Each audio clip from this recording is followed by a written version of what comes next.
अस्सलाम वालेकुम। प्रोग्राम जुर्म अंजाम के साथ मैं हूं मुजाहिद शेख। आज के जुर्म अंजाम में हम आपको दिखाएंगे कि काना पुलिस स्टेशन की हदूद में एक शख्स जिसको बेटा, बेटी और उसकी बीवी कत्ल कर देते हैं। ये कत्ल की वारदात कैसे होती है, ये सब कुछ आपको दिखाते हैं आज के इस प्रोग्राम में। प्रोग्राम के आगाज़ में सबसे पहले हम आपको दिखाएंगे कि काना पुलिस स्टेशन की हदूद में 2 कत्ल की वारदातें होती हैं, जिसको एप्रिसिएशन, जिसको तारीफ़ी असनाद भी दी जाती हैं आला अफसरान की जानिब से। डीआईजी इन्वेस्टिगेशन एक प्रेस कॉन्फ्रेंस करते हैं जिसमें वो तमाम केस जो हीनियस क्राइम के थे, जो हल होते हैं, उसके हवाले से वो एक प्रेस कॉन्फ्रेंस भी करते हैं। प्रेस कॉन्फ्रेंस में उनका क्या कहना था, सबसे पहले आपको वो दिखाते हैं। फिर उसके बाद आपको दिखाते हैं कि काना पुलिस स्टेशन की हदूद में बेटा किस तरह से अपने बाप को कत्ल कर पाता है और बेटी उसकी मदद करती है, और मकतूल की बेवा यानी कि उसकी बीवी अपने शोहर को अपने हाथों से ही कत्ल करवाने में किस तरह से पेश रहती है। ये सब कुछ आपको दिखाएंगे आज के इस प्रोग्राम में। कत्ल के 203 मुकदमात हमारे दर्ज हुए थे, जिसमें से 178 हमने ट्रेस भी किए हैं, हमने बंदे अरेस्ट किए हैं। फिर ख़वातीन के जो कत्ल के थे 74 मुकदमात दर्ज हुए, जिसमें से हमने 67 मुकदमात ट्रेस किए हैं और इनके बंदे अरेस्ट किए हैं। बच्चों के कत्ल के 7 मुकदमात दर्ज हुए, जो कि सारे के सारे अल्हम्दुलिल्लाह ट्रेस हुए हैं। रॉबरी के कोई 2671 मुकदमात दर्ज हुए थे, जिसमें से हमने 1696 मुकदमात जो है वो चलान किए हैं ट्रेस करके। फिर इक़दाम कत्ल के हमारे 430 मुकदमात थे, जिसमें से हमने 391 को यकसू किया है। इससे पहले हमारा एक बड़ा सेंसेशनल कत्ल हुआ था, जो एक 72 साला बुज़ुर्ग शहरी को मर्डर किया गया था, और वो अल्हम्दुलिल्लाह काना का ये हमारा पर्चा था। ये मॉल टाउन डिवीज़न ने बड़ी अच्छी कारकर्दगी का मुजाहरा किया, और इन्होंने उनको जो बाप बेटा थे, जो मकतूल था उसके बहुत करीबी दोस्त थे, इनको इन्होंने गिरफ़्तार किया, और इस पर बड़ी एफ़र्ट हुई। जो इसका मोटिव था, मतलब इन्होंने जिस तरह कत्ल किया वो भी एक बड़ा अंदोनाक किस्म का इसका वक़ूआ है कि ये इनके करीबी दोस्त थे जो कातिल थे, और इन्होंने इनको घर बुलाया। घर बुला के पहले उसको जो है पानी में मिलाकर कैपोटिन की दवाई दी गई, गोलियां 5-6 खिलाई गई, जिससे उसका ब्लड प्रेशर कम हुआ। फिर गला दबाकर उसको कत्ल किया गया, और उसके बाद ये उसको लेकर जड़ांवाला रेस्ट एरिया चले गए, और वहाँ पर बैक साइड पे ले जाकर उसकी बॉडी को आग लगा दी। और उसको मारने के बाद इन्होंने तावान का मुतालबा किया उसकी बेटी से, जो कि कनाडा में रहती थी। इस पे पुलिस ने बड़ी एफ़र्ट की। इस पे जो हमारा टेक्निकल सोर्सेज हैं उनको भी बरूएकार लाया गया, जो ह्यूमन इंटेलिजेंस है उसको भी बरूएकार लाया गया, और इनको हमने अल्हम्दुलिल्लाह अरेस्ट किया। और एक तो ये आपसे हमने शेयर करना था। फिर एक हमारी जो नॉर्थ कैंट की शुमाली छावनी की एक वारदात थी, जो कि आप लोगों ने रिपोर्ट भी की थी। 10 साला बच्ची थी ईमान फातिमा, जिसको उसके बाप ने कत्ल किया था, और उस बाप का कोई मेंटल उसको इलनेस थी कि वो अपने गुस्से पे कंट्रोल नहीं कर पाता था, और उसने कत्ल भी ऐसे किया कि उसने ईंटें और पत्थर मार के उस बच्ची को कत्ल किया। उसके बाद वो भाग गया था, और उसको पुलिस ने अरेस्ट किया, हमारी कैंट डिवीज़न की पुलिस ने, जो कि एक अच्छी प्रोग्रेस थी। और इसमें भी हमने काफ़ी एफ़र्ट की। हमने इसमें इंफॉर्मेशन के थ्रू और उनके CDR एनालिसिस और उनकी लोकेशन ट्रैकिंग के थ्रू हमने उस बंदे को अरेस्ट किया। उसके अलावा हमारी जो एक मैं आपसे शेयर करना चाहूँगा, ये जो सब्ज़ाज़ार में हमारा एक बंदे का कत्ल हुआ था, जो कि वाजिद हुसैन साहब थे। इन्होंने किराएदार रखे हुए थे आगे। वो किराएदार बाप बेटा, उनसे इनका झगड़ा हुआ, और वो झगड़ा किराया ना देने के ऊपर उन्होंने उनको कहा कि आप मेरी प्रॉपर्टी खाली करें, जिसके ऊपर इनका झगड़ा हुआ और इन्होंने इसको कत्ल कर दिया। उसके बाद ये फ़रार हो गए, और ये जो हमारे एक्स ट्राइबल एरियाज़ होते थे वहाँ पर ये चले गए। पुलिस ने इसके ऊपर बहुत एफ़र्ट की, बहुत ज़्यादा रेड्स की, और तकरीबन 1.5 साल का अरसा लगा, लेकिन इनको हमने बिला आखिर गिरफ़्तार किया। और ये मैं शाबाश देना चाहूँगा, इन्होंने बड़ी अच्छी कारकर्दगी का मुजाहरा किया है सब्ज़ाज़ार पुलिस वालों ने। फिर हमारी जो गुलशन रावी में एक चोरी की वारदात हुई थी, ये एक बड़ी चोरी की वारदात थी। ये एक गारमेंट्स की दुकान थी, जहाँ से लाखों रुपए मालियत के ट्राउज़र्स, पैंट्स, टी शर्ट से चोरी हुए थे। इसके ऊपर बहुत एफ़र्ट हुई और ये जो मुल्ज़मान थे, ये 3 लोगों का ग्रोह था, जिसमें एक इसका सरगुना और 2 उसके साथी थे। इनको हमने बहुत एफ़र्ट करके गिरफ़्तार किया और जब इनको गिरफ़्तार किया तो उसके बाद हमें ये पता चला कि इन पे 128 से ऊपर मुकदमात हैं। फिर एक हमारी जो इचरा के इलाके में चोरी की वारदात हुई थी, एक दुकान से उसका मुलाजिम जो है वो ताले तोड़कर लाखों रुपए मालियत के पैसे और सोना लेके गया था। इसको हमारी पुलिस ने बड़ी एफ़र्ट करके ट्रेस किया, साहिवाल से ट्रेस किया और इसमें 85 किलो सोना रिकवर हुआ है और मज़ीद इसमें नकदी की भी रिकवरी हुई है। तो ये कुछ सीधा केसेस थे जो मैंने सोचा कि मैं आप लोगों से शेयर करूं। इसकी प्रेस रिलीज़ भी आप लोगों से शेयर कर दी जाएगी। बाकी कुछ मज़ीद केसेस हैं जो कि हमारे डिविजनल एसपीज़ भी यहाँ पर आए हुए हैं और वो आप लोगों से शेयर करेंगे उनकी तफसीलात। उसके अलावा मैं आप लोगों को बताना चाहूँगा कि हमारी जो कारकर्दगी रही है इन्वेस्टिगेशन विंग की अब तक की इस साल की, जो कि पहले 6.5 महीने तकरीबन बनते हैं, उसमें हमारे टोटल कत्ल के 203 मुकदमात हमारे दर्ज हुए थे, जिसमें से 178 हमने ट्रेस भी किए हैं, हमने बंदे अरेस्ट किए हैं। फिर ख़वातीन के जो कत्ल के थे 74 मुकदमात दर्ज हुए, जिसमें से हमने 67 मुकदमात ट्रेस किए हैं और इनके बंदे अरेस्ट किए हैं। बच्चों के कत्ल के 7 मुकदमात दर्ज हुए, जो कि सारे के सारे अल्हम्दुलिल्लाह ट्रेस हुए हैं। फिर हमारे पास जो रॉबरी के कोई 2671 मुकदमात दर्ज हुए थे, जिसमें से हमने 1696 मुकदमात जो है वो चलान किए हैं ट्रेस करके जी। फिर इक़दाम कत्ल के हमारे 430 मुकदमात थे, जिसमें से हमने 391 को यकसू किया है।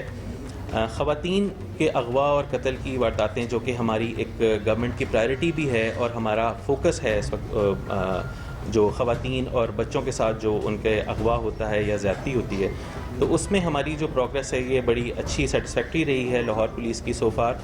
हमारे पास ख़वातीन के अगवा के कुछ टोटल जो है 3500 मुकदमात दर्ज हुए, जिसमें से हमने 2938 मुकदमात जो है यकसू किए। इसमें से 3502 मुकबियान थी, जिसमें से 3140 जो है वो बरामद कर ली गई। क्राइम तो डेफिनेटली कम हुआ है और सीसीडी का बिल्कुल जो सीसीडी ने एफ़र्ट की है अगेंस्ट क्राइम, अगेंस्ट क्रिमिनल्स, वो एक नज़र भी आती है और उसका एक इम्पैक्ट आप सब लोग देख रहे हैं। आप सब लोग लाहौर के रहने वाले हैं। आप जिस तरह आपने भी सवाल किया कि यहाँ पर जिस तरह पहले होता था, किसी ज़माने में डिकॉइटी मर्डर भी होता था, डिकॉइटी रेप भी होता था और डिकॉइटी की कितनी वारदातें डेली होती थीं, हाउस रॉबरीज़ कितनी होती थीं। कि बात यह है कि जो भी एफ़र्ट होती है क्राइम के अगेंस्ट, उसमें अब कोई ऐसी चीज़ होती है कि कहीं जो आप कहना चाह रहे हैं, जो मतलब आप क्रिमिनल के पीछे जा रहे हैं, हॉट परसूट होता है, कोई मुकाबला होता है, तो ज़ाहिर बात है वो तो एक पुलिस का राइट है कि अपने इख्तियार को इस्तेमाल करे। बाकी जो एक एफ़र्ट वो कर रहे हैं, बड़ी सीरियस एफ़र्ट कर रहे हैं और बाकायदा इसका इम्पैक्ट आप देखें कि इम्पैक्ट क्या आ रहा है। इम्पैक्ट ये आ रहा है कि यहाँ पर क्राइम ड्रॉप हुआ है, ना सिर्फ लाहौर में, पूरे पंजाब में ड्रॉप हुआ है। दोनों फायर सर, एक इधर से निकला और एक इधर ब्रेक हो गया। बस वो के यही कहते थे गलती हो गई है।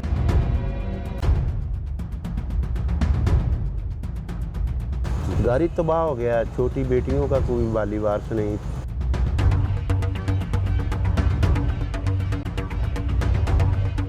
प्रोग्राम के आगाज़ में हमने आपको बताया कि इन्वेस्टिगेशन विंग ने कत्ल के जो हीनियस क्राइम होता है उसकी वारदातों में कितने केस सॉल्व किए, इसके हवाले से डीएजी इन्वेस्टिगेशन जो है उन्होंने एक भरपूर प्रेस कॉन्फ्रेंस की। उसमें भी इन्होंने सारी तफसील इन केसेस के हवाले से बताई।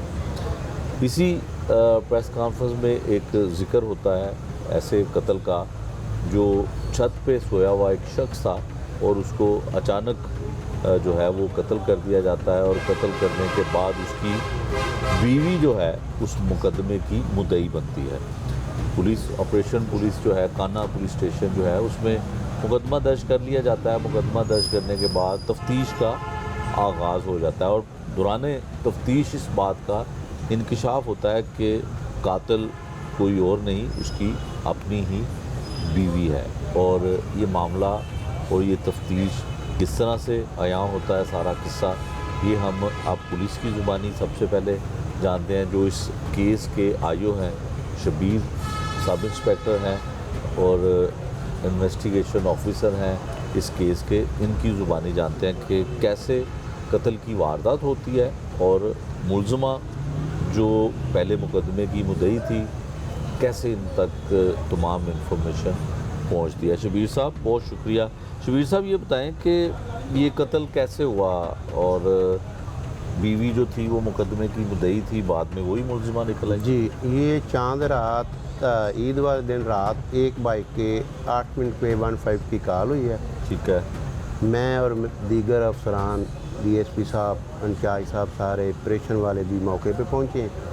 तो जब मौके पे पहुँचे हैं तो ये सारे बाप, बेटा और बेटियां, इसकी 4 बेटियां और एक बेटा है, ये छत पे एक ही छत पे सोए हुए थे। ठीक है। तो उसको 2 फायर लगे, दोनों फायर सर के पिछली जानब से लगे, एक इधर से निकला और एक इधर ब्रेक हो गया, बाहर नहीं निकला। ठीक है। तो शक तो फिर उधर इन पे ही जाता था, लेकिन उस वक़्त नहीं कुछ कह सके कि मर्डर है, हो सकता है कोई और मामला हो। ठीक है। इसकी डेड बॉडी तहवील में लेके डेड हाउस जमा कराई गई। उसके बाद पता तो चल गया था कि इनके घर का ही कोई मामला है, लेकिन पूछगिछ शुरू करते रह गए। फिर इसका पोस्टमार्टम जब करवाया तो तब पता चल गया था कि ये इनके घर से ही किसी ने कत्ल किया है। इन सब को तहवील में लेकर तफ्तीश की तो ये मान गया। ये कह रहे थे जब फायर हुए हैं हमें पता ही नहीं, हम हालांकि सारे करीब करीब सोए हुए थे एक ही छत पे। ये कह रहे थे कितने लोग थे शबीर साहब छत पे? 4 इनकी बेटियां, एक मरने वाला 5 सरवर और बीवी और इसकी बीवी और एक बेटा, 7 लोग हाँ। थे। और 7 में से किसी को पता नहीं चला? पता सब था, ये बता नहीं रहे थे, छुपा रहे थे। इन्होंने कहा कि इसकी बीवी ने मदैया बन जाऊंगी और ये मामला छुप जाएगा। ठीक है। तो ये सारी हकीकत जब सामने आ गई फिर ये मान भी गए। फिर इसके रिश्तेदारों को पता चल गया, इसका भाई फिर मदई बना। उस दिन तो नहीं बना, लेकिन वो भी सोचता रहा है। 11 तारीख को ये भाई मदई बना? हाँ, मरने वाले का भाई। बीवी नहीं मदई थी? पहले बीवी बनी थी। अच्छा, पहले बीवी बनी। बीवी की FIR हुई, बीवी की FIR के बाद पोस्टमार्टम हुआ। ठीक है। तो दूसरे दिन इसके भाई और रिश्तेदारों को पता चल गया था, लेकिन वो यही कह रहे थे कि हमें सोचने का मौका दो। ये 11 तारीख को इनका ततीमा बयान आया। ठीक है। कि मेरे भाई को इन्होंने कत्ल किया है। इनको सारी बात का, बल्कि महल्लेदारों को भी पता चल गया था। इनकी एक बेटी के साथ एक लड़के का तल्लक था ना, शादी करने का इरादा था, मेल मिलाप भी था, इनके घर भी आता था और ये सरवर उसकी रुकावट था। ठीक है। और इनकी मरने से पहले ईद से पहले इनकी तू तकरार भी हुई, लड़ाई भी हुई। उस लड़के ने इसको धमकियां दी, हम तुम्हें कत्ल कर देंगे। तो ये प्रोग्राम पहले ही बन रहा था। ठीक है। प्लानिंग पहले ही बन रही थी। ठीक है। तो उस दिन फिर ईद वाले दिन रात को ये वक़ूआ पेश आ। अच्छा, जब आपके पास ततीमा बयान आता है तब आप जो है वो ततीमा बयान कौन देता है? मरने वाले मकतूल का भाई देता है कि उनको शक है कि हाँ जी, शक क्लियर कट उन्होंने नामजद ततीमा बयान दिया है। ठीक है। कि मेरे भाई को मेरी भाभी, बीवी, उसका बेटा और उसकी बेटी और एक उसमें है उसकी बेटी का जिसके साथ तल्लक था, और उसमें एक और मुलज़म है जिसको मैंने चलान किया है। ये वो कौन था? क्या लगता था मकतूल का? वो मकतूल का जो वो म्यू बरादरी का है और जो है वो भी म्यू है। ये दोनों फैक्ट्री में काम करते थे। ठीक है। तो पिस्टल का इन्होंने उनसे झांसा दे के ना, हमने सालगिरह पे ये फायरिंग करनी है, हमें पिस्टल चाहिए। ये पिस्टल सालगिरह का बहाना लेके उनसे लाए। ठीक है। तो कत्ल का उन्हें नहीं पता था कि इन्होंने कत्ल कर देना है। शबीर साहब, कत्ल की वजह क्या थी? आपने बताया कि वजह ये उसके बेटी है ना और का, ये दोनों आपस में शादी करना चाहते थे। अच्छा। लेकिन वो नहीं चाहता था। वो कहता था बाप बेटी की शादी नहीं करना वो कहता माँ था करना चाहती थी। माँ को सारा पता था, माँ इसमें मुलव्वस थी।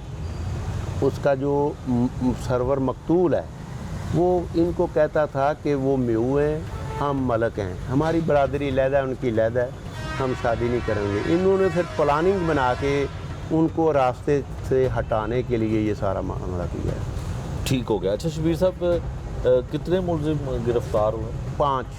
5। हाँ। उसकी बीवी? एक बीवी, एक बेटा, एक उसकी बेटी, और एक जो उसकी बेटी का शादी करना चाहता था, अच्छा। और एक जिसने पिस्टल दिया था।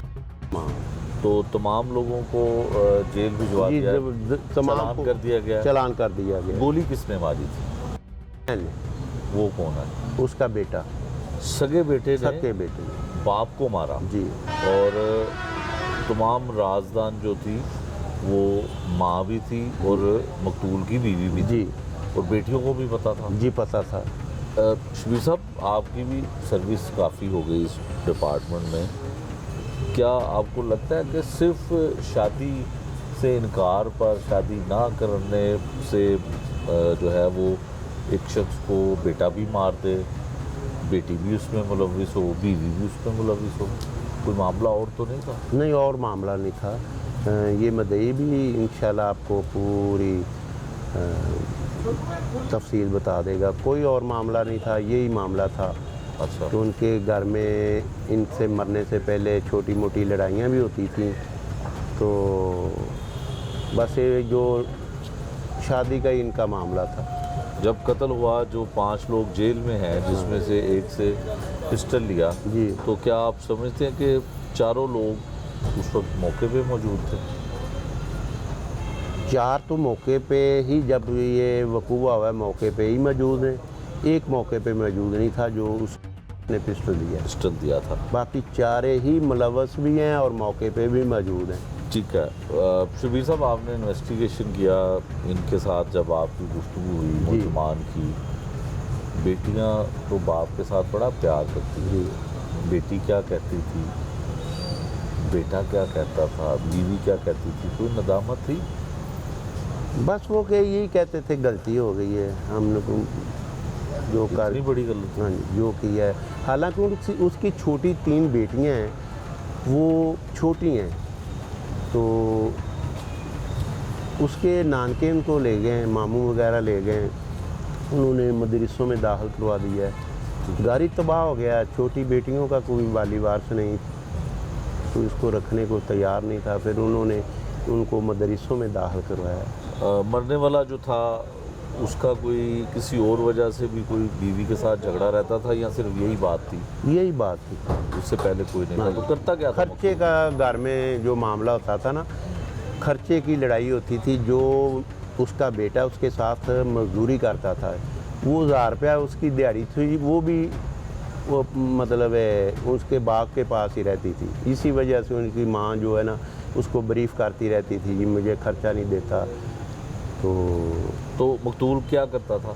ये लेंटर वगैरह जो है तो ना ऊपर नीचे करने, अच्छा, लेंटर चुकता था, अच्छा, मजदूरी। कंस्ट्रक्शन हाँ जी, से रिलेटेड काम करता।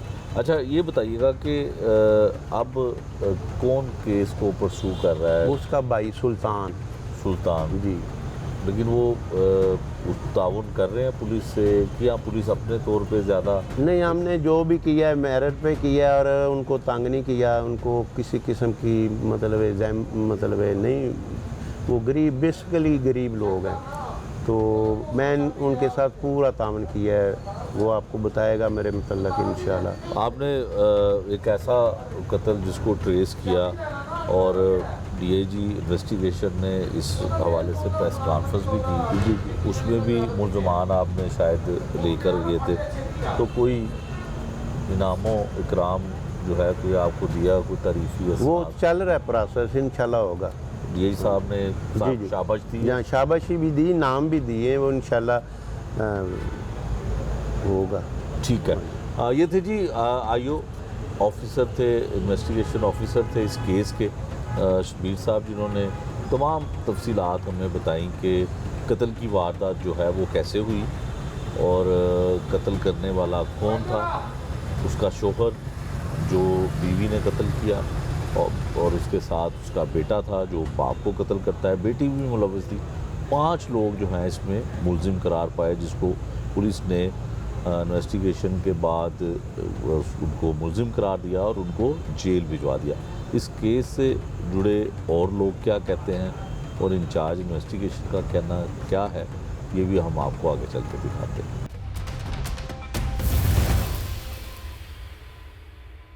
मैं सौ गया ਤੇ ਸਵੇਰੇ ਫਜਰ ਵੇਲੇ ਮੈਨੂੰ ਜੋ ਉੱਠਿਆ ਨਮਾਜ਼ ਪੜ੍ਹਨ ਤੇ ਮੈਨੂੰ ਆਦੇ ਸਰੋਂ ਕਤਲ ਹੋ ਗਿਆ। ਮੁੰਡੇ ਨੂੰ ਆ ਕੇ ਤਸ਼ਵੀਸ਼ ਕੀਤੀ ਤੇ ਮੁੰਡਾ ਮੰਨ ਗਿਆ ਜੀ ਮੈਂ ਆਪਣੇ ਪਿਓ ਨੂੰ ਮਾਰਿਆ। ਉਹਨੇ ਕਿਹਾ ਯਾਰ ਮੈਂ ਤੈਨੂੰ ਆਪਣੀ ਭੈਣ ਦੀ ਰਿਸ਼ਤਾ ਦੇ ਦਾਂਗਾ, ਤੂੰ ਮੈਨੂੰ ਆਪਣੀਆਂ ਦੇ, ਆਪਾਂ ਤੇਰੇ ਪਿਓ ਨੂੰ ਮਾਰ ਦਿੰਦੇ ਆ।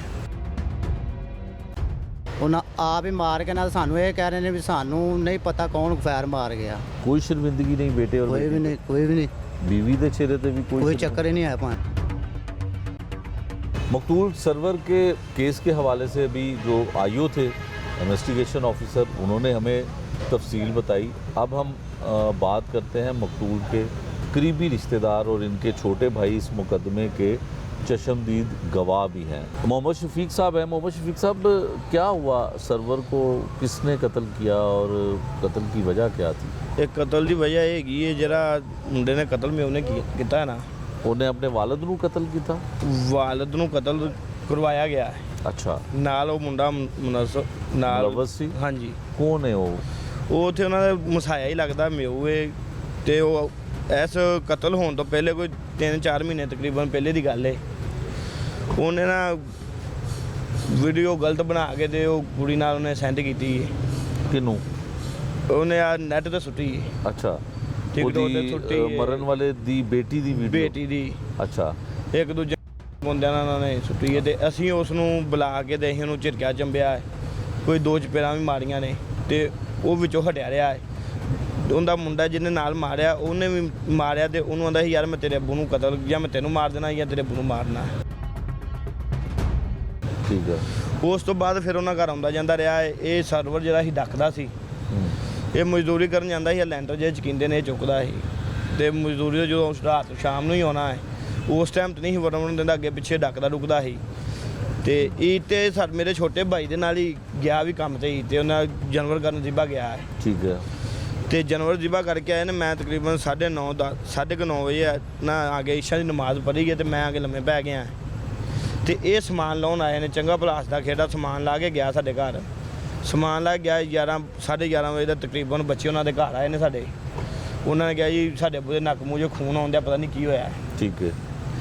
ਤੇ ਮੈਨੂੰ ਮੇਰੀ ਬੇਗਮ ਨੇ ਉਠਾਇਆ। ਉਹਨੇ ਕਿਹਾ ਬੱਚੇ ਆਏ ਨੇ ਰੋਂਦੇ, ਅੰਮੀ ਹੋਣੀ ਪਰਲੀ ਹਵੇਲੀ ਸਾਡੀ 'ਚ ਬੈਠੇ ਸੀ। ਤੇ ਜਦੋਂ ਮੈਂ ਉੱਠਿਆ ਮੈਂ ਕਿਹਾ ਗਰਮੀ ਕੰਮ ਕੀਤਾ ਇਹਨਾਂ ਨੇ, ਗਰਮੀ ਦੀ ਵਜ੍ਹਾ ਨਸੀਰ ਫੁੱਟ ਜਾਂਦੀ ਹੈ ਕਈਆਂ ਬੰਦਿਆਂ ਦੀ, ਉਹ ਫੁੱਟੀ ਹੋਣੀ ਕਿ ਸਿਰ 'ਚ ਪਾਣੀ ਪੂਣੀ ਪਾਏਗਾ ਸਹੀ ਹੋ ਜਾਏਗਾ। ਮੈਂ ਸੌਂ ਗਿਆ ਤੇ ਸਵੇਰੇ ਫਜਰ ਵੇਲੇ ਮੈਨੂੰ ਜੋ ਉੱਠਿਆ ਨਮਾਜ਼ ਪੜ੍ਹਨ ਤੇ ਮੈਨੂੰ ਆਦੇ ਸਰੋਂ ਕਤਲ ਹੋ ਗਿਆ। ਅੱਛਾ, ਮੈਂ ਉਹ ਕਹਿੰਦਾ ਕਤਲ ਹੋ ਗਿਆ, ਆਂਦੇ ਉਹਨੂੰ ਕੋਈ ਮਾਰ ਗਿਆ। ਅਸੀਂ ਜਦੋਂ ਜਾ ਕੇ ਉਹ ਵੇਖਿਆ ਤੇ ਉਹਦੀ ਵਿੱਚ ਘਰ ਮੰਜੀ ਰੱਖੀ ਹੈ ਸਾਈਡ ਤੇ, ਇੱਕ ਦਾ ਬੁੱਢੀ ਦੀ ਏ, ਇੱਕ ਦਾ ਉਹਦੀ ਬੱਚਿਆਂ ਦੀ ਏ, ਇਹਦੇ ਵਿੱਚੋਂ ਘਰੋਂ ਇਹ ਕਤਲ ਹੋਇਆ। ਅੱਛਾ, ਜਦੋਂ ਕਤਲ ਹੋਇਆ ਤੇ ਇਹਨਾਂ ਨੇ ਕਿਹਾ ਜੀ ਪਤਾ ਨਹੀਂ ਸਾਨੂੰ ਕੌਣ ਮਾਰ ਗਿਆ। ਅਸੀਂ ਪੁੱਛਦੇ ਦੱਸਦੇ ਰਹੇ ਹਾਂ 2 ਦਿਨ, ਕੋਈ ਚੱਕਰ ਨਹੀਂ। 2 ਦਿਨ ਅਸੀਂ ਵੀ ਆਪਦੇ ਕੰਮ 'ਚ ਮਸਰੂਫ ਰਹੇ ਹਾਂ। ਜਦੋਂ ਅਸੀਂ ਜੀਤ ਤੋਂ ਵਿਹਲੇ ਹੋਏ ਹਾਂ ਫਿਰ ਅਸੀਂ ਇਹਨਾਂ ਨੂੰ ਪੁੱਛ ਦੱਸ ਕੀਤੀ ਏ। ਇੱਥੇ ਸਾਨੂੰ ਬੁਲਾਇਆ ਥਾਣੇ ਤੇ ਇਹਨਾਂ ਨੇ ਆ ਕੇ ਅਸੀਂ ਆਪਣੇ ਮਹੱਲੇਦਾਰ ਇਕੱਠੇ ਹੋ ਗਏ, ਨਾਲ ਮੇਰੇ ਮਾਮੂ ਆਏ, ਨਾਲ ਉਹ ਭਾਈ ਆਇਆ। ਉਹਨਾਂ ਨੇ ਆਏ ਪੁੱਛਿਆ ਜੀ ਕੀ ਗੱਲਬਾਤ ਹੈ, ਕਿਵੇਂ ਕਤਲ ਹੋਇਆ। ਤੇ ਸਰੋਂ ਦੀ ਬੁੱਢੀ ਕਹਿੰਦੀ ਅਸੀਂ ਮਾੜੇ ਲੋਕ ਆ। ਅਸੀਂ ਸਰੋਂ ਤੋਂ ਮੁਰਾਦ ਸਰਵਰ? ਹਾਂ, ਸਰਵਰ ਦੀ ਬੀਵੀ। ਹਾਂ, ਸਰਵਰ ਦੀ ਬੀਵੀ ਆਂਦੀ ਅਸੀਂ ਮਾਰੇ, ਸਾਨੂੰ ਨਹੀਂ ਪਤਾ ਕੌਣ ਮਾਰ ਗਿਆ ਹੈ ਤੇ ਅਸੀਂ ਕੇਸ ਨਹੀਂ ਕਰਨਾ ਚਾਹੁੰਦੇ, ਅਸੀਂ ਕੇਸ ਬੰਦ ਕਰਨਾ ਚਾਹੁੰਦੇ ਹਾਂ। ਅੱਛਾ। ਫਿਰ ਇੰਚਾਰਜ ਸਾਹਿਬ ਉਹਨਾਂ ਨੇ ਕਿਹਾ ਕੀ ਮਾਮਲਾ, ਤੇ ਜੋ ਸਾਨੂੰ ਪੁੱਛਿਆ ਅਸੀਂ ਦੱਸਿਆ ਨਾ ਗਿਆ ਐਸਾ ਮਾਮਲਾ ਸੀ ਕੁੜੀ ਨਾਲ। ਇਹ ਇੰਚਾਰਜ ਸਾਹਿਬ ਫਿਰ ਗਏ ਨੇ, ਮੁੰਡੇ ਨੂੰ ਪਹਿਲੇ ਚੁੱਕ ਕੇ ਲਿਆਂਦਾ। ਮੁੰਡੇ ਨੂੰ ਆ ਕੇ ਤਸ਼ਵੀਸ਼ ਕੀਤੀ ਤੇ ਮੁੰਡਾ ਮੰਨ ਗਿਆ ਜੀ ਮੈਂ ਆਪਣੇ ਪਿਓ ਨੂੰ ਮਾਰਿਆ।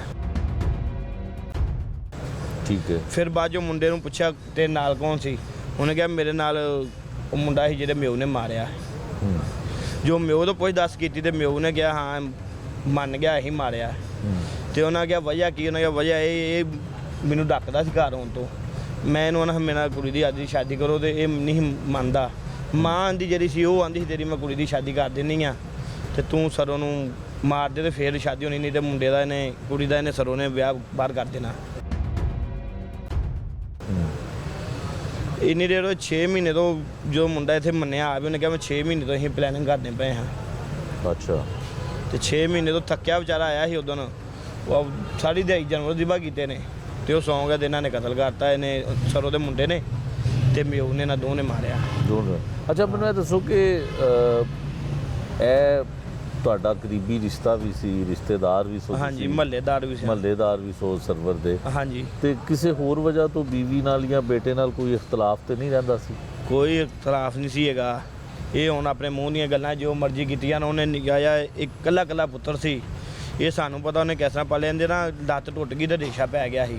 ਦਿਹਾੜੀਆਂ ਕਰ ਕਰਕੇ ਜਾਂ ਲੋਕਾਂ ਉਧਾਰੇ ਪੈਸੇ ਲੈ ਕੇ ਇਹਦੀ ਲੱਤ ਬਚਾਈ। ਇਹਨੂੰ ਹਰ ਟਾਈਮ ਬੱਚੇ ਨੂੰ ਨਾਲ ਰੱਖਦਾ ਸੀ।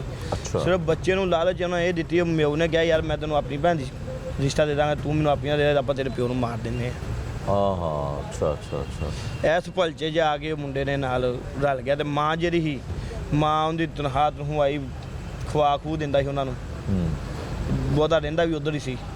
ਜਦੋਂ ਉਹ ਕੰਮ ਤੋਂ ਆ ਜਾਂਦਾ ਸੀ ਪਿਓ ਉਹਨਾਂ ਦਾ, ਉਦੋਂ ਆਸੇ ਪਾਸੇ ਹੋ ਜਾਂਦਾ ਸੀ ਤੇ ਬਾਅਦ ਚੋਂ ਸਾਰੀ ਦਿਹਾੜੀ ਉੱਧਰ ਰਹਿਣਾ।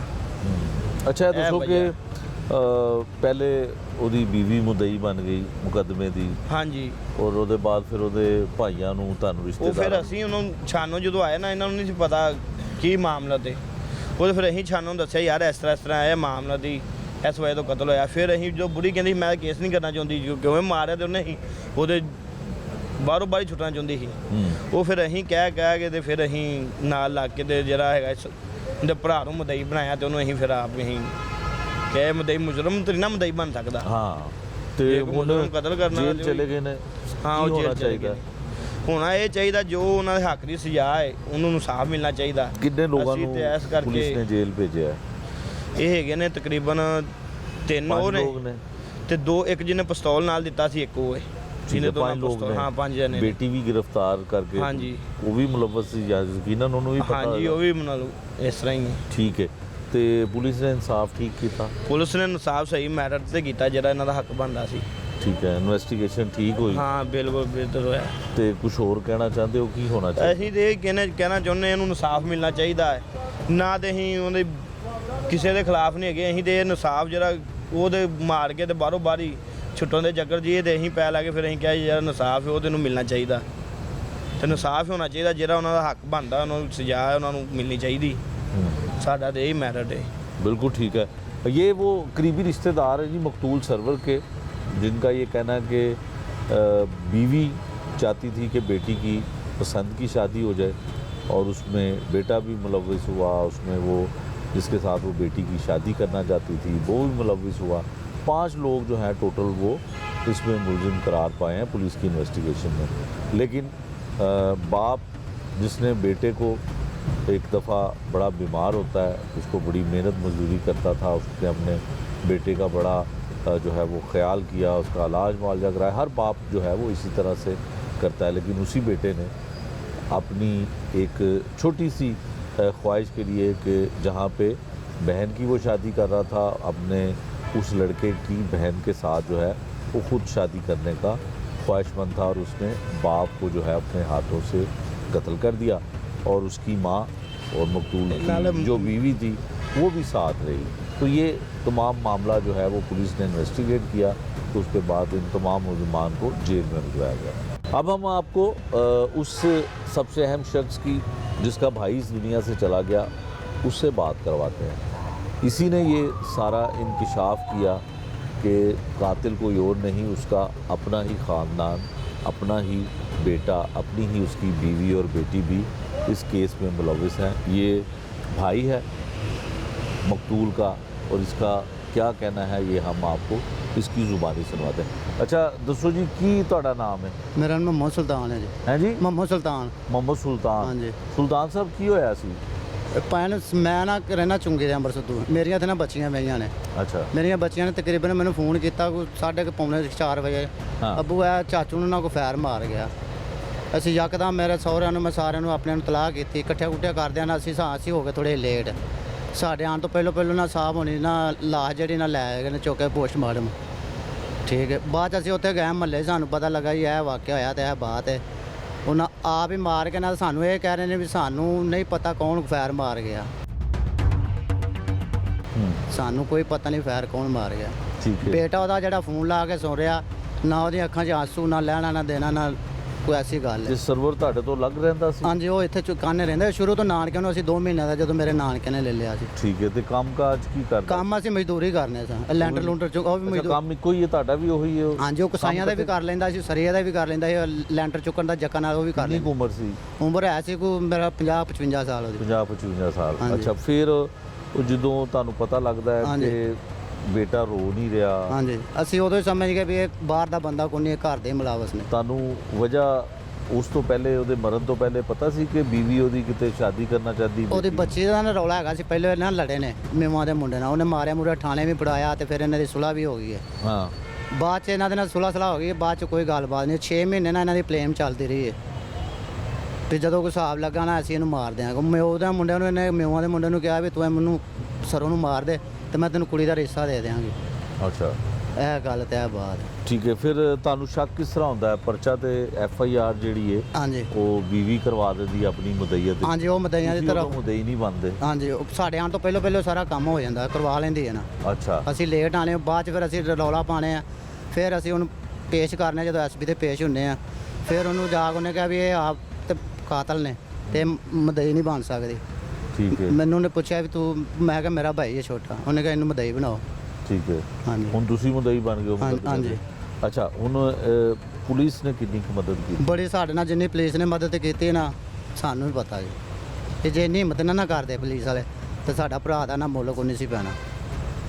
ਤੇ ਇਨਵੈਸਟੀਗੇਸ਼ਨ ਦੇ ਦੌਰਾਨ ਤੁਹਾਨੂੰ ਕੀ ਪਤਾ ਲੱਗਾ ਹੈ ਕਿ ਤੁਹਾਡੇ ਭਰਾ ਦੇ ਕਤਲ ਦੇ ਵਿੱਚ ਹਾਂਜੀ, ਉਹਦੇ ਬੱਚਿਆਂ ਦੇ, ਉਹਦੀ ਬੀਵੀ ਤੋਂ ਇਲਾਵਾ ਹੋਰ ਕਿੰਨੇ ਲੋਕ ਮੁਲਵਸ ਨੇ? ਇੱਕ ਉਹ ਮੇਵਾਂ ਦਾ ਮੁੰਡਾ ਤੇ ਇੱਕ ਜਿਹਨੇ ਪਿਸਤੌਲ ਦਿੱਤਾ, 2 3 ਜੀ ਆ ਉਹਨੇ, 5 ਜੀ ਨੇ। 5 ਜੀ ਨੇ। ਹਾਂਜੀ ਅੱਛਾ, ਇਹ ਦੱਸੋ ਕਿ ਸਰਵਰ ਦੀ ਸ਼ਾਦੀ ਮਤਲਬ ਖਾਨਦਾਨ ਦੀ ਰਜ਼ਾਮੰਦੀ ਨਾਲ ਹੋਈ ਸੀ? ਹਾਂਜੀ, ਇਹ ਖਾਨਦਾਨ ਮੇਰੀ ਵਾਲਦਾ ਨੇ ਕੀਤੀ ਸੀ।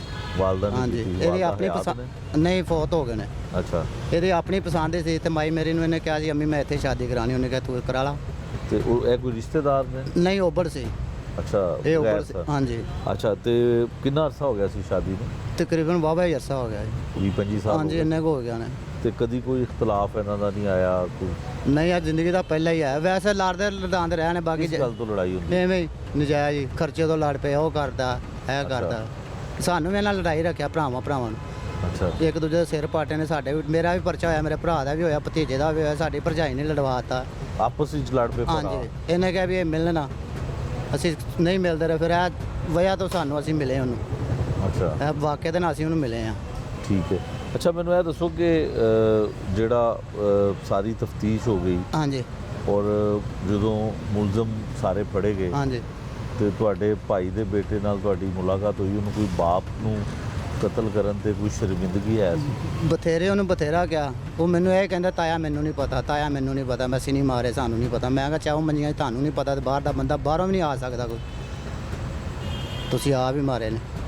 ਮੁਲਾਕਾਤ ਹੋਈ ਸੀ ਉਹਦੇ ਨਾਲ? ਹਾਂਜੀ, ਹੁੰਦੀ ਜਦੋਂ ਰਹੀ। ਪੁਲਿਸ ਨੇ ਫੜਿਆ? ਹਾਂਜੀ, ਮੈਨੂੰ ਕਹਿੰਦਾ ਤਾਇਆ ਹੁਣ ਮੈਨੂੰ ਛਡਾ। ਮੈਂ ਕਿਹਾ ਹੁਣ ਤੂੰ ਜਾਇਆ ਕਰਾਂ, ਪਹਿਲਾਂ ਸਾਨੂੰ ਪੱਕੇ ਬੰਦੇ ਦੱਸ ਨਾ, ਫਿਰ ਤੈਨੂੰ ਛਡਵਾ ਲਾਂਗੇ। ਜੇ ਤੂੰ ਪੱਕਾ ਨਹੀਂ ਹੋਏਗਾ ਤੇ ਫਿਰ ਤੂੰ ਜਾਏਗਾ ਭਾਈ ਪਹਿਲੋਂ, ਬਾਕੀ ਜਿਹੜੇ ਹੋਣਗੇ ਫਿਰ ਤੂੰ ਆਪੇ ਦੇਵੇਂਗਾ। ਠੀਕ ਹੈ। ਤੇ ਬੇਟੀ ਜਿਹੜੀ ਹੈ ਉਹ ਕੀ ਕਹਿੰਦੀ ਹੈ? ਬੇਟੀ ਵੀ ਇਹ ਕਹਿੰਦੀ ਸਾਨੂੰ ਪਤਾ ਨਹੀਂ, ਇਹਨਾਂ ਦੇ ਜ਼ੁਬਾਨ ਤੇ ਲਫ਼ਜ਼ ਹੀ ਆਇਆ ਜੀ ਸਾਨੂੰ ਨਹੀਂ ਪਤਾ ਕੌਣ ਮਾਰ ਗਿਆ। ਕੋਈ ਸ਼ਰਮਿੰਦਗੀ ਨਹੀਂ ਬੇਟੇ ਔਰ ਕੋਈ ਵੀ ਬੇਟੀ ਨਹੀਂ, ਕੋਈ ਵੀ ਨਹੀਂ, ਦੀ? ਬੀਵੀ ਦੇ ਚਿਹਰੇ ਤੇ ਵੀ ਕੋਈ ਚੱਕਰ ਹੀ ਨਹੀਂ ਆਇਆ ਪਾਣ।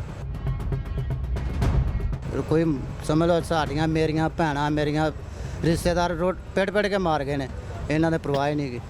ਰੋਣ ਤੇ ਸਮਝ ਲਓ ਹੈ ਹੀ ਨਹੀਂ ਕੁਝ ਚੱਕਰ ਐਸਾ। ਤੇ ਸਰਵਰ ਦੇ ਹੋਰ ਕਿੰਨੇ ਬੱਚੇ ਨੇ ਇਸ ਤੋਂ ਇਲਾਵਾ? ਇਹ 5 ਬੱਚੇ ਨੇ, 3 ਬੱਚੀਆਂ ਨੇ, ਇਹਦੇ ਨਾਨਕੇ ਲੈ ਗਏ ਨੇ, ਉਹਦੇ ਬੱਚੀਆਂ ਦੇ ਸਹੁਰੇ ਲੈ ਗਏ ਨੇ ਇਹਦੇ। ਅੱਛਾ, ਉਹਨਾਂ ਨੇ ਆਪਣੇ ਕੋਲ ਰੱਖ ਲਿਆ? ਹਾਂਜੀ, ਉਹ ਆਪਣੇ ਕੋਲ ਲੈ ਗਏ ਨੇ। ਤੇ ਤੁਹਾਡੇ ਕੋਲੋਂ ਆਪਣਾ ਜਿਹੜਾ ਬੇਟੀਆਂ ਨਹੀਂ ਰਹਿਣਾ ਚਾਹੁੰਦੀਆਂ ਸਰ? ਨਹੀਂ, ਉਹਨਾਂ ਕਿਹਾ, ਮੈਂ ਪੁੱਛਿਆ ਨਾ, ਉਹਨਾਂ ਕਿਹਾ ਭਾਈ ਅਸੀਂ ਲਿਜਾਣੀਆਂ। ਮੈਂ ਕਿਹਾ ਲੈ ਜਾਓ, 100 ਬਿਸਮਿਲ੍ਲਾ। ਮੇਰੇ ਆਪਣੀਆਂ ਮਾਸ਼ਾਅੱਲਾ 6 ਬੱਚੇ ਨੇ, 2 ਮੈਂ ਵਿਆਹੀਆਂ, 4 ਮੇਰੇ ਆਪਣੇ ਬੱਚੇ ਨੇ। ਮੈਂ ਵੀ ਦਿਹਾੜੀ। ਸਰਵਰ ਤੁਹਾਡੇ ਤੋਂ ਛੋਟਾ ਸੀ? ਹਾਂਜੀ, ਮੇਰੇ ਤੋਂ ਛੋਟਾ ਸੀ। ਕਿੰਨੇ ਭੈਣ ਭਾਈ ਹੋ ਤੁਸੀਂ? ਅਸੀਂ ਹੈਗੇ 8 ਭੈਣ ਭਾਈ, ਹੁਣ 2 ਭਾਈ ਫੌਤ ਹੋ ਗਏ ਨੇ, ਇੱਕ ਇਹ ਤੇ ਇੱਕ ਪਹਿਲੋਂ ਫੌਤ ਹੋ ਗਿਆ, ਹੁਣ ਅਸੀਂ 6 ਭੈਣ ਭਰਾ ਰਹਿ ਗਏ ਹਾਂ। ਅੱਛਾ, ਹਾਂਜੀ, ਕੁਝ ਕਹਿਣਾ ਚਾਹੁੰਦੇ ਹੋ? ਅਸੀਂ ਤਾਂ ਇਹੋ ਕਹਿਣਾ ਚਾਹੁੰਦੇ ਇਹਨਾਂ ਨੂੰ ਵੀ ਸਾਡਾ ਨਾ ਜਿਹੜਾ ਭਰਾ ਦਾ ਮੁੱਲ ਪੂਰਾ ਮਿਲੇ ਤੇ ਫਿਰ ਅਸੀਂ। ਸਾਫ਼ ਹੋਣਾ ਚਾਹੀਦਾ। ਹਾਂਜੀ, ਅਸੀਂ ਤਾਂ ਕਹਿੰਦੇ ਫਾਂਸੀ ਲੱਗ ਜਾਂਦੇ ਇਹ ਬਿਹਤਰ। ਇਹ ਕੱਲ ਨੂੰ ਆ ਜਾਂਦੇ, ਸਾਡੀ ਜਾਨ ਨੂੰ ਵੀ ਖਤਰਾ ਬਣ जाना। ये था जी वो सरवर का भाई मकतूल का, जिसने बताया कि किस तरह से इनको शुबा था, किस तरह से इनको ये शक गुज़रा कि जिस बीवी का शोहर कत्ल हो जाए, जिस बेटे का बाप कत्ल हो जाए या जिस बेटी का वालिद दुनिया से चला जाए तो उनकी आंखों में आंसू भी नहीं थे। मकतूल की बीवी जो है बेवा यानी कि वो बनती है इस मुकदमे की मुद्दई, लेकिन इनको शक गुजरता है कि पुलिस को आकर एक बयान देते हैं, जिसके बाद पुलिस उस पर वर्किंग करती है, उस पर काम करती है और बिल आखिर उस मकतूल के तमाम कातलों को गिरफ़्तार करके तो जेल भिजवा दिया जाता है। और ये मुंतज़र है कि इनको इंसाफ मिलना चाहिए। पुलिस की जानिब से ये बताते हैं कि इनको मुकम्मल ताउन मिला, पुलिस ने इन्वेस्टिगेशन पुलिस ने इनकी पूरी मदद की। इस केस से जुड़े इंचार्ज इन्वेस्टिगेशन वो क्या कहते हैं वो भी हम आपको सुनवाते हैं। मकतूल सरवर के हवाले से जो कत्ल की वारदात होती है उसके मुकदमे के मुद्दई अब जो हैं उन्होंने क्या कहा, करीबी अजीज़ क्या कहते थे, उसके आईओ क्या कहते थे, वो भी हमने आपको सुनवाया। इससे पहले डीआईजी इन्वेस्टिगेशन सैयद निशान रज़ा ने काना पुलिस स्टेशन के जो 2 केस थे उसके हवाले से भी गुफ्तगू की, वो भी हमने आपको सुनवाई। अब incharge investigation inspector Sahid Salim साहब हैं हमारे साथ। ये क्या कहते हैं कि इन्वेस्टिगेशन किस तरह से शुरू हुई, ख़ासकर सरवर केस के हवाले से कि उसकी बीवी इस मुकदमे में मुद्दई थी और उसके बाद भाइयों ने कहा कि कातिल कोई और नहीं, उसके अपने बच्चे और उसकी बीवी इसमें शामिल है। किस तरह से ट्रेस हुआ, किस तरह से केस तक जो है वो तमाम इन्वेस्टिगेशन मुकम्मल की गई, ये सारा कुछ हम इनकी ज़ुबानी सुनवाते हैं। ज़ाहिद साहब बहुत शुक्रिया आपका। ज़ाहिद साहब, बेटा बाप को कत्ल कर दे, उसमें बेटी भी मुलविस, उसमें बीवी भी मुलविस, जी कैसे हुआ? बहुत शुक्रिया सर आपका टाइम देने का। सर ये हुआ इस तरह के चांद रात को 15 पे कॉल चलती है 12 12:30 के करीब के। इस तरह एक ख़ातून है शहनाज बीबी, वो कॉल करती है कि किसी नामालूम ने मेरे हस्बैंड को गोलियां मार दी। और इस तरह 15 चूँकि हीनियस ऑफेंस है उस पर मैं SHO और हमारे DSP साहब जो हैं काना सर्कल के उस्मान हैदर साहब, हम मौका पे रश करते हैं। वहाँ पर जाके हम जो हालात वाक़यात देखते हैं और ख़ातून से मिलते हैं जो कहती है कि मैं वॉशरूम के लिए उठी हूँ और अभी मैं निकल ही रही थी तो मैंने देखा है कि एक बंदा जो है वो गोली की मुझे आवाज़ आई है, एक बंदा फायर मार के और भाग रहा है। ठीक है। तो ये छत पे सो रहे थे, मौसम गर्म है, आपको पता है, ये बड़ी ईद की बात है। तो जब हम उसको सारे मामले को देखते हैं, चारपाइयाँ एक दूसरे के साथ जुड़ी हुई हैं और ये हम सवाल जवाब करते हैं कि वो कहाँ से आपके ख्याल में आ सकता है, कहाँ से भाग सकता है, तो वो रोना पीटना शुरू करती हैं, हमारा घर उजड़ गया, सो लाइक दैट, इस तरह। तो वो सुबह दरख्वास्त देती है, उस पर FIR दर्ज हो जाती है। ठीक है। FIR वो अपनी तरफ से शहनाज बीबी जो है वो कंप्लेनेंट बन जाती है और कोई नामालूम बंदे का जिक्र करती है कि वो मैंने भागते हुए देखा, सीढ़ियों से उतर रहा था, सो एंड सो। DSP साहब के साथ बैठ के मेरी जो तफ्तीशी सब इंस्पेक्टर हैं उनकी हमारी बड़ी एग्जॉस्टिव मीटिंग होती है 1-1.5 घंटा। वो हमें तमाम पहलू और इसके तमाम एस्पेक्ट्स बताते हैं और वो हमें गाइडलाइन देते हैं कि आपने ये चीज़ों को प्रोब करना है और देखना है। ये मैं आपको ईद वाले दिन की बात बता रहा हूँ, मतलब रात चांद रात ये वकूआ हो गया, लाश जो है वो कब्ज़ा में लेगी, उसका जो प्रोसीजर है सारा पोस्टमार्टम का वो हमने स्टार्ट कर दिया और सिमिलरली हमने पैरेलल इसके अपना प्रोसेस शुरू कर दिया गौर फिक्र का, चीज़ों का कि किस तरह हम इसको सॉर्ट आउट करेंगे कि कौन बंदा आया, कंजेस्टेड सा एरिया है, ये सामने कसाईयों वाली गली है, वो कहाँ से आया और क्यों आया और इसी को क्यों मार के भाग गया, किसी और को नहीं मारा, उसका बेटा सो रहा था, उसकी बेटी सो रही थी, ये खुद थी, वाई वो पर्टिकुलर जो बंदा है जो मुल्ज़म है उसी को क्यों मारा उसने। ठीक है। जब हम चीज़ों पे गौर व फिक्र करते हैं तो मैं DSP साहब काना से डिस्कस करता हूँ कि सर इसमें मेरी जो ऑब्जर्वेशन है कि हमको इन सबको लिफ्ट कर लेना चाहिए, इवन इंक्लूडिंग द कंप्लेनेंट। ठीक है। तो सर कहते हैं बिल्कुल आप प्रॉम्प्टली एक्ट करें, डिले ना करें कि कोई बंदा आगे पीछे ना हो जाए। ठीक है। उसी दिन हम इनको लिफ्ट कर लेते हैं, लिफ्ट करके कोई घंटा डेढ़ हम इनको अलग-अलग रखते हैं, इनसे क्वेश्चंस करते हैं, इनके मोबाइल नंबर कब्जे में ले लेते हैं, साथ ही CDR का प्रोसेस शुरू कर देते हैं। उसमें हमारे जो DIG साहब इन्वेस्टिगेशन है उनकी जो टीम है उन्होंने हमें बहुत ज़्यादा असिस्ट किया टेक्निकली, हमें तमाम CTRs उसके लिए geo fencing, cell ID, IMSI जो भी हमें चाहिए था हमें बर वक्त वो प्रोवाइड कर दिया। ठीक है। वो सारी चीज़ें हमने अपने सामने रखी, इनसे जब क्वेश्चन किए तो इनके जवाब एक दूसरे से नहीं मिल रहे थे तीनों के, ना खातून जो के शक मिल व रहे शुबात पैदा थे, करते जो हैं। शक व शुबात पैदा कर रहे थे। वो बेटा कहता मुझे तो आवाज़ ही नहीं आई। वो लड़की जो है माँ रुख जो थी बेटी, वो कहती है जी मुझे ऐसा लगा कि मैं कोई आवाज़ सुन रही हूँ ख्वाब में।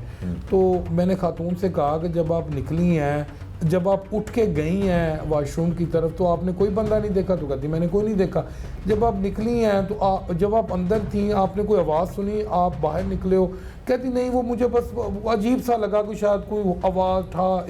मतलब 30 बोर की आवाज़ बहुत ज़्यादा है। ठीक है, ये बिल्कुल कुछ सिलेंसर लगाओ तो then another story. Otherwise 30 bore की इटसेल्फ बड़ी आवाज़ है। तो उसको बेटे को उठना चाहिए था, बेटी को उठना चाहिए था, इस खातून को प्रॉम्प्ट कोई एक्शन करना चाहिए था। उसने वो फर्जी थी जो हमें फर्स्ट ग्लांस भी लग रहा था कि ये स्टोरी है सारी।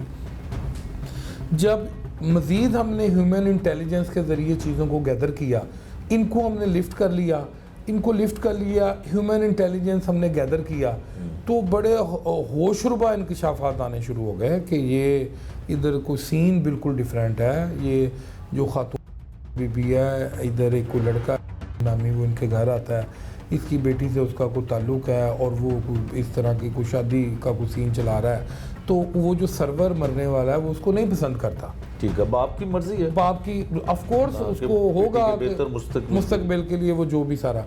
तो जब इनको अलग-अलग करके को 2-3 घंटे हमने इनको प्रॉपर प्रोब और इंटरोगेट और इन्वेस्टिगेशन की, तो हम इस नतीजे पे पहुंच गए कि ये कत्ल घर के बाहर नहीं है, ये कत्ल घर में है। ये सारी बातें हमने अपने डिप्टी साहब को बताई, फिर एसपी साहब को बताई, डीएसपी साहब ने फर्दर हमें कहा कि आप इनसे हमें एक क्वेश्चनेयर उन्होंने दिया कि आप इन तीनों से ये क्वेश्चनेयर ये इनको दें, इनसे इनके अगेंस्ट आप आंसर लें। जब वो हमने लिए फिर वो क्वेश्चंस हमने चेंज कर दिए। वो जब दोबारा लिए को 3-4 घंटों की एक्सरसाइज के बाद हम इस नतीजे पे निकल आए 110% कि इन्होंने ही कत्ल किया। अब अगला सवाल ये था कि इसके पास वेपन कहाँ से आया। बिल्कुल ठीक है, ये बड़ा एक वो टेंजिबल सवाल था कि ये वेपन कहाँ से आया। जब लड़के को फिर दोबारा इन्वेस्टिगेट और इंटरोगेट किया तो उसने कहा जी नामी लड़का है, वो हमारे घर उसका आना जाना है, तो उसने हमें प्रोवाइड किया। उसने कहा कि आप इसको सर्वर को रास्ते से निकालें, ये हमारे वो पड़ा हुआ है। वो लड़का बाद में फिर हमें मज़ीद 1-2 दिन में मज़ीद इंकशाफात हुए कि वो इनको of the record financially support भी कर रहा था मकतूल की बीवी को, जी बीवी को और बेटी को और घर को सस्टेन करने के लिए। तो उन्होंने ये सारा इस तरह ये प्लान किया और ये प्लान करके, और आप देखें इसमें जो पुलिस पॉइंट ऑफ व्यू से जो हमें वो फील हुआ कि खातून कंप्लेनेंट इसलिए बनी ताकि ये अगर कोई इस तरह का सीन भी क्रिएट हो जाए तो मैं एज अ कंप्लेनेंट जाके कल कोर्ट में बयान दे दूं और इन सबको माफ़ करवा लूँ। अच्छा, ये सारी प्लानिंग जो थी उसमें मास्टरमाइंड कौन था? ये मास्टरमाइंड तो बेसिकली माँ थी। यस,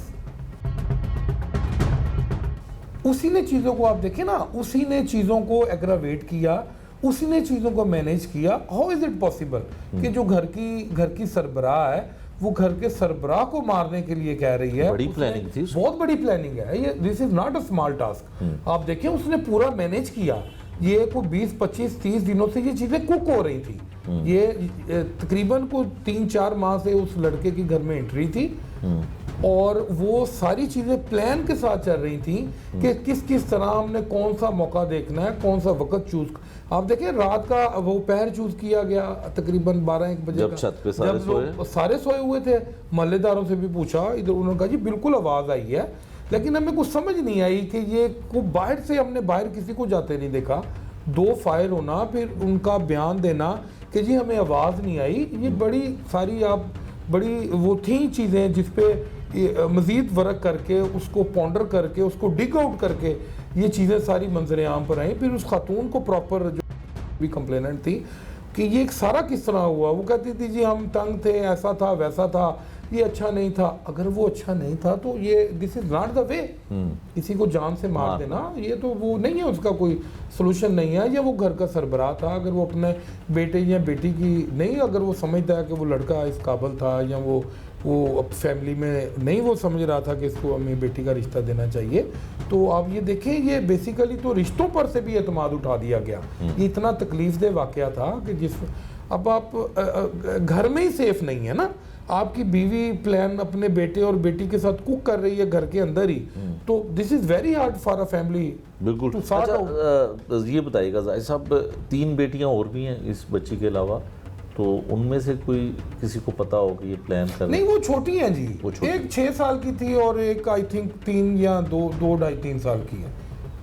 जो 6 साल वाली बच्ची थोड़ी सी समझदार थी, उसके उस रात के आंसू और अगले दिन के उसके जो आंसू थे वो they were entirely different from these 3 accused. उसकी जो लग्जिश बातों में वो हमें काफ़ी चीज़ें स्मेल हुई। जिस तरह से बताया कि इस पहलू पे ये सर ने भी हमें गाइड किया कि आप उस छोटी बच्ची को भी करें, वो अगर इसमें नहीं है, और वो वाकई नहीं थी, वो बिल्कुल आप समझ सकते हैं 6 साल की बच्ची, उसकी गुफ्तगू और उसकी बातें हमें महसूस हुई कि ये उसने बोला कि ये आता था तो पापा हमारे जो है वो इससे नाराज़गी का इजहार करते थे, कोई 1-1.5 माह पहले भी उन्होंने थोड़ा सा ये किया।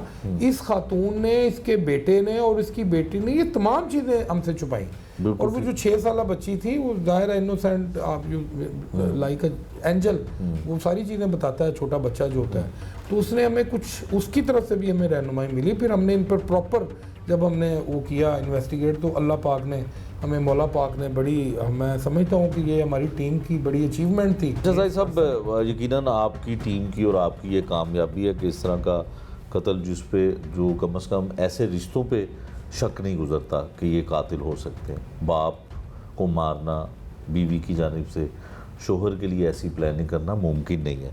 तो आपको आला अफसरान की जानिब से शाबाश भी मिली, डीआई साहब ने प्रेस कॉन्फ्रेंस की, उसमें भी जिक्र किया। एक केस और था आपका जो शायद अगवा होता है और उसके बाद उसको मर्डर कर दिया जाता है जी, और उसकी जी, वो क्या उसकी जी बिल्कुल, वो भी मैं समझता हूँ कि बड़ा एक तकलीफ़ दे मैं कहूँगा कि जिसमें एक अपने बड़े बेहतरीन दोस्त के साथ एक दोस्त ने ये वाक़या किया जो एक बड़ा माशरे के लिए, अब तो मैं समझता हूँ कि शायद रिश्तों से भी बड़ा वो ख़त्म हो रहा है या हो चुका है, या मॉरल डीजनरेशन की तरफ चीज़ें जा रही हैं बड़ी तेज़ी से। 2 बेहतरीन दोस्त हैं जी, इधर एक निजी सोसाइटी है हमारे पास, वो पिछले 4-5 माह से इकट्ठे वॉक करते हैं, और उनमें से एक दोस्त जो है में जो प्रिंसिपल अक्यूज़्ड है, उसका एक दिन वो पिछले को 25-30 दिनों से कोई प्लान कर रहा होता है, और फिर एक दिन अचानक वो अपने उस नेफेरियस जो उसका प्लान है उसको वो अमली जामा पहनाता है, और वो दोस्त जो अमूमन उसके घर आता है कॉफ़ी पीने, चाय पीने, एक दिन वो उसको अपने घर बुलाता है दिन को कुछ 10-12 बजे के करीब, और वो रूटीन में भी 8-8, 2-2, 4-4, 6-6 घंटे इकट्ठे बैठते हैं, वॉक करते हैं। नवी बंदे का एक और निजी सोसाइटी में प्रॉपर्टी का दफ्तर होता है, वो उसके पास वहाँ भी जाता है। मतलब इस तरह का फैमिलीज़ भी एक दूसरे से मिलती हैं, जानते हैं। तो वो उसको एक दिन जब वो अपनी प्लान को अमली जामा पहनाता है, तो वो उसको अपने बेटे के साथ, वहाब नामी बेटे के साथ मिल के, तो वो उसको अपने घर कॉफ़ी चाय पे बुलाता है, और फिर उसको जब वो जाने लगता है 2-3 घंटों के बाद, तो कहता है कि अब आप नहीं जा सकते। तो वो कहता है क्या मतलब, मैं कि उसने कहा अब आप नहीं जा सकते, अब आप अगवा हो चुके हैं। अच्छा, अपने घर में अपने ही दोस्त को बुला के वो उसको अगवा कर लेते हैं। अच्छा, this is a real time story. ये बड़े आप कह लें कि सेंसेशनल सा और बड़ा क्यूरसट इसमें वो सारा एलिमेंट्स हैं इसमें। तो वो कहता भी मैं तो, उन्होंने कहा नहीं, अब आप हमारे पास हैं, अब आप इधर से बिल्कुल नहीं जा सकते, हमने आपको अगवा कर लिया है। तो वो थोड़ा सा हाइपर होता है, वो ब्लड प्रेशर का भी शेख फ़र्क उनका नाम था, खुदा ताला उन्हें खलीक रहमत अता फरमाए। तो उनको रोक लेते हैं, 3-4-5 घंटे उनको रोके रखते हैं, उनको कहते हैं कि आपका एक बेटा अमेरिका में है, एक आपका बेटा दुबई में है, एक आपकी बेटी कनाडा में है, आपका इधर अपना घर है, आपके पास गाड़ी है, आपके पास बैंक बैलेंस है, तो आपको तो काफ़ी कुछ हमें देना होगा इसमें से। अच्छा, तो ये बात करते करते वो ब्लड प्रेशर का मरीज़ होता है, उसका ब्लड प्रेशर बढ़ता है। तो ये क्या करते हैं, ये बाप बेटा कैपोटिन, इसका बेटा जाता है, एक टैबलेट है जो ब्लड प्रेशर को लो करती है, तो कैपोटिन लेकर आते हैं 6-7, ये वो टैबलेट जो है वो पानी में डाइल्यूट करके वो तकरीबन 2-4 चम्मच ज़बरदस्ती उसको पकड़ के उसके मुंह में डाल देते हैं। जब आप कैपोटिन 6-7 इकट्ठी लेते हैं तो ऑब्वियस मेडिकली आपका बिल्कुल जो ब्लड प्रेशर वो ज़ीरो हो जाता है, जीरो हो जाता है, ठीक कट टू ज़ीरो, ठीक है। वो उसका ज़ीरो हो जाता है उधर ही घर के अंदर ही, ये इनकी कैद में होता है, तो वो वेंट टू डाई, वो मर जाता है ठीक है, उसी घर में, उसी घर के अंदर जहाँ उन्होंने उसको रोका हुआ है पिछले 7-8 घंटों से। ठीक है। उसके बिल्कुल घर वालों को नहीं पता, उसकी बीवी को नहीं पता, बाकी उसकी फैमिली को भी नहीं पता, उसका नंबर ऑफ कर देते हैं, उसको उधर मर जाता है।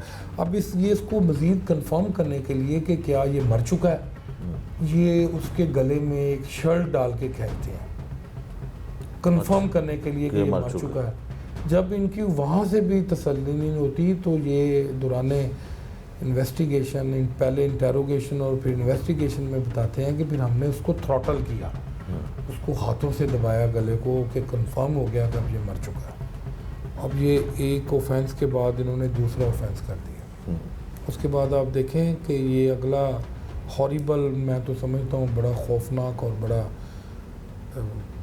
तकलीफ़ दे क्या करते हैं, उसकी डेड बॉडी को उठाते हैं, अपनी गाड़ी की डिग्गी में डालते हैं और उसको ये मोटरवे की तरफ ले जाते हैं, जो समुद्री वाली मोटरवे है। ठीक है। ये जो रूट इख्तियार करते हैं जोहर टाउन की तरफ से, इधर से निकलते हैं जोहर टाउन, वहाँ से उधर ले जाते हैं, मोटरवे पे चढ़ते हैं और सुबह के करीब तकरीबन आप कह लें कि 6-7 बजे के करीब एक रोडाला वाला थाना आता है, जड़ा वाला, जो मोटरवे पे रेस्ट बाय एरिया भी है।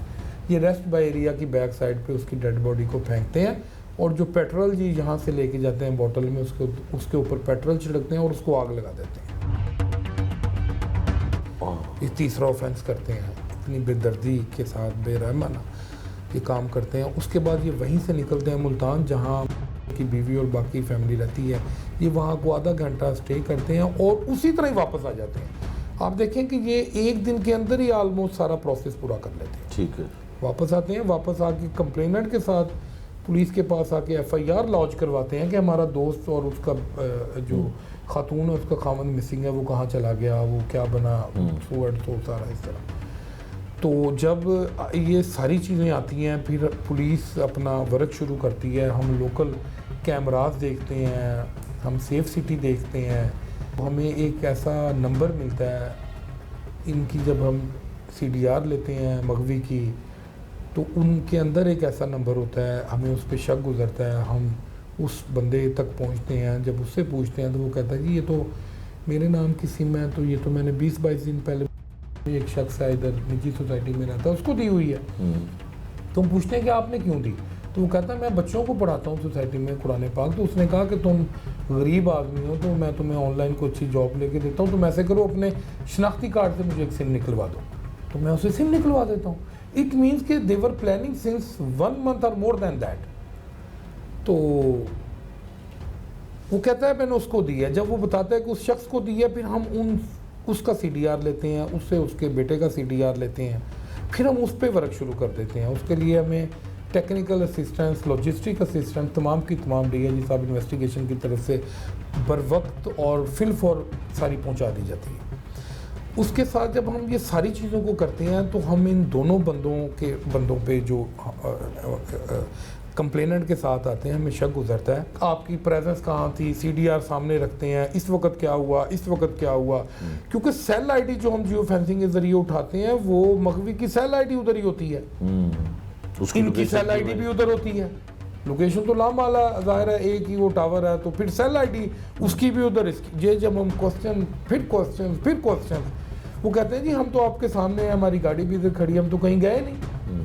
फिर अब जब उनके एक और नंबर जो उन्होंने खुफिया तरीके से लिया होता है, जब उसकी CDR लेते हैं तो वो थारो हम उसकी वो लोकेशन चल रही होती है, वो हम जब सेफ सिटी वालों को एंगेज करते हैं, हमारी हायरार्की हमें वहाँ से असिस्टेंस लेके देती है, तो वो हम पूरा रोड मैप बनाते हैं कि ये क्या है, ये रात कहाँ क्या चल रहा है, ये इस तरह गए हैं एक जगह जड़ावाला के करीब इन्होंने स्टे किया है, फिर वहाँ से ये मुल्तान जाते हैं, फिर मुल्तान से उन्हीं पैरी वापस आते हैं।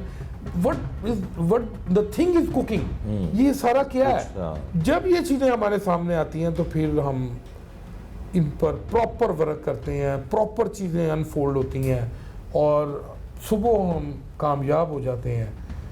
तमाम चीज़ें इनसे आप कह लें कि ड्रैग आउट करने में, तमाम चीज़ें डिग आउट करने में, तमाम फैक्ट्स कातिल अनफोल्ड बाप और करने में बेटा है।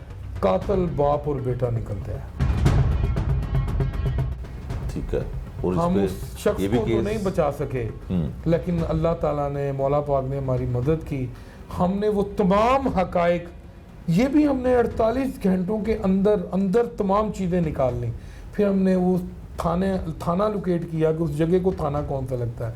उसको थाना रोडाला वाला लगता था। रोडाला वाला में एक FIR दर्ज थी, एक शख्स नामालूम लोगों ने कत्ल कर दिया, नामालूम वजूहात की बिना पे।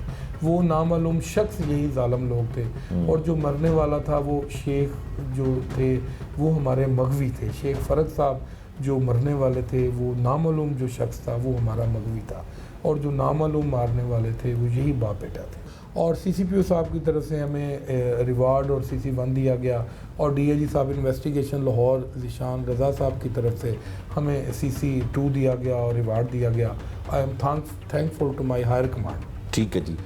ये CC2 या CC3 जो है वो किसी भी अच्छी कारकर्दगी जिसको सज़ा और जज़ा, सज़ा कोई काम अच्छा ना करे तो उसको सज़ा मिलती है, जज़ा जो है इस तरह के अवार्ड सर्टिफिकेट दिए जाने को कहा जाता है। आज के प्रोग्राम में हमने आपको दिखाया कि कान्हा पुलिस स्टेशन में 2 मुख्तलिफ वाक़यात में 2 लोगों की जान जाती है। ये था आज का जुर्म अंजाम। नए प्रोग्राम तक के लिए मुझे दीजिए इजाज़त। अल्लाह ने के बाद।